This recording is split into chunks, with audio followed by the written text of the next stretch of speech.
কাল ময়মনসিংহে বৃহস্পতিবার রাজশাহীতে যাচ্ছেন তারেক রহমান।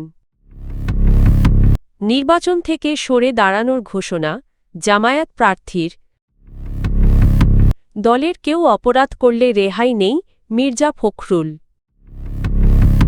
এমপিদের ট্যাক্স ফ্রি গাড়ি নেওয়া বন্ধ করতে হবে হাসনাত।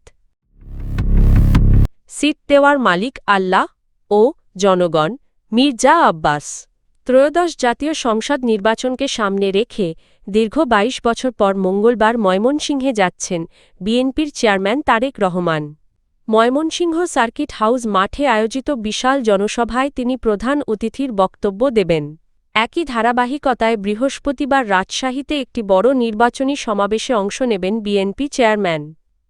শনিবার রাতে রাজশাহী চাঁপাইনবাবগঞ্জ ও নাটোরের ১৩টি আসনের দলীয় প্রার্থী এবং মহানগর ও জেলা বিএনপির নেতাদের সঙ্গে এক ভার্চুয়াল সভায় এসব সিদ্ধান্তের কথা জানান তারেক রহমান।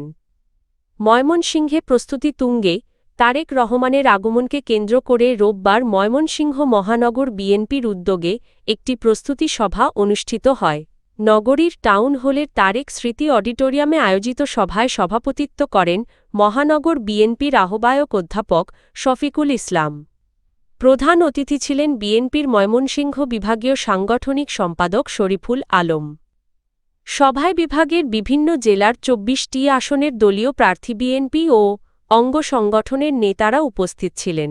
সভা শেষে ময়মনসিংহ-৪ সদর, ময়মনসিংহ-৭ ত্রিশাল, ময়মনসিংহ-২ ফুলপুর, তারাকান্দা, ময়মনসিংহ-৩ গৌরীপুর, ময়মনসিংহ-১১ ভালুকা, ময়মনসিংহ-১০ গফরগাঁওসহ একাধিক আসনের প্রার্থীরা সার্কিট হাউস মাঠে জনসভাস্থল পরিদর্শন করেন।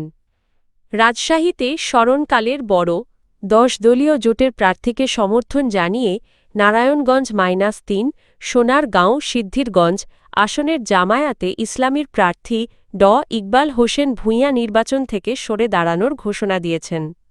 রোববার ২৫শে জানুয়ারি বিকেলে নারায়ণগঞ্জ প্রেস ক্লাবে আয়োজিত এক সংবাদ সম্মেলনে তিনি এ ঘোষণা দেন।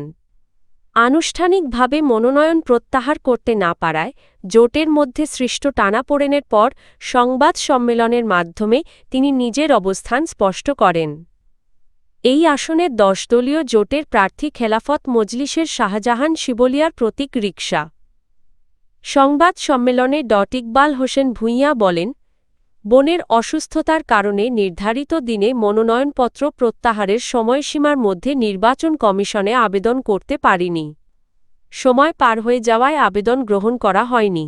তাই আজ আনুষ্ঠানিকভাবে নির্বাচন থেকে সরে দাঁড়ানোর ঘোষণা দিচ্ছি এবং ১০ দলীয় জোটের প্রার্থীকে বিজয়ী করার জন্য সবাইকে আহ্বান জানাচ্ছি। ১০ দলীয় জোটের প্রার্থীকে সমর্থন জানিয়ে নারায়ণগঞ্জ-৩ সোনারগাঁও সিদ্ধিরগঞ্জ আসনের জামায়াতে ইসলামীর প্রার্থী ড ইকবাল হোসেন ভূঁইয়া নির্বাচন থেকে সরে দাঁড়ানোর ঘোষণা দিয়েছেন। রোববার ২৫শে জানুয়ারি বিকেলে নারায়ণগঞ্জ প্রেস ক্লাবে আয়োজিত এক সংবাদ সম্মেলনে তিনি এ ঘোষণা দেন। আনুষ্ঠানিকভাবে মনোনয়ন প্রত্যাহার করতে না পারায় জোটের মধ্যে সৃষ্ট টানাপোড়েনের পর সংবাদ সম্মেলনের মাধ্যমে তিনি নিজের অবস্থান স্পষ্ট করেন।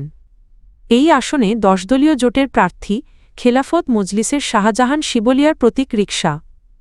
সংবাদ সম্মেলনে ড ইকবাল হোসেন ভূঁইয়া বলেন, বোনের অসুস্থতার কারণে নির্ধারিত দিনে মনোনয়নপত্র প্রত্যাহারের সময়সীমার মধ্যে নির্বাচন কমিশনে আবেদন করতে পারিনি। সময় পার হয়ে যাওয়ায় আবেদন গ্রহণ করা হয়নি। তাই আজ আনুষ্ঠানিকভাবে নির্বাচন থেকে সরে দাঁড়ানোর ঘোষণা দিচ্ছি এবং ১০ দলীয় জোটের প্রার্থীকে বিজয়ী করার জন্য সবাইকে আহ্বান জানাচ্ছি। এনসিপির মুখ্য সংগঠক এবং কুমিল্লা-৪ দেবিদ্বার আসনে জামায়াত জোটের প্রার্থী হাসনাত আবদুল্লাহ বলেছেন, সংসদ সদস্যদের জন্য থাকা ট্যাক্স ফ্রি গাড়ির সুবিধা বাতিল করতে হবে। এই নিয়ম থেকে দেশকে বের করে আনতে হবে। তিনি স্পষ্টভাবে ঘোষণা দেন, নির্বাচিত হলে তিনি নিজে এই সুবিধা নেবেন না এবং তার পরিবারের কাউকেও নিতে দেবেন না। রোববার ২৫শে জানুয়ারি বিকেলে কুমিল্লার দেবিদ্বার পৌরসভার মরিচাকান্দা এলাকায় এক নির্বাচনী উঠান বৈঠকে এসব কথা বলেন তিনি। হাসনাত আবদুল্লাহ বলেন, আমাদের দেশের প্রধান সমস্যা দুর্নীতি। সমাজ থেকে দুর্নীতি নির্মূল করতে হবে।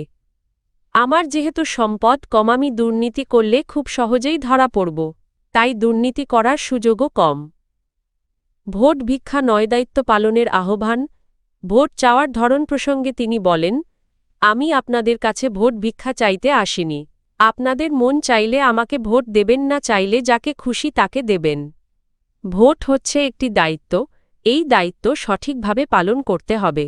ঢাকা ৮ আসনে বিএনপি মনোনীত ধানের শীষের প্রার্থী ও দলটির স্থায়ী কমিটির সদস্য মির্জা আব্বাস বলেছেন, আসন দেওয়ার মালিক কোনো দল বা গোষ্ঠী নয়, আল্লাহ ও জনগণই আসন দেওয়ার একমাত্র মালিক।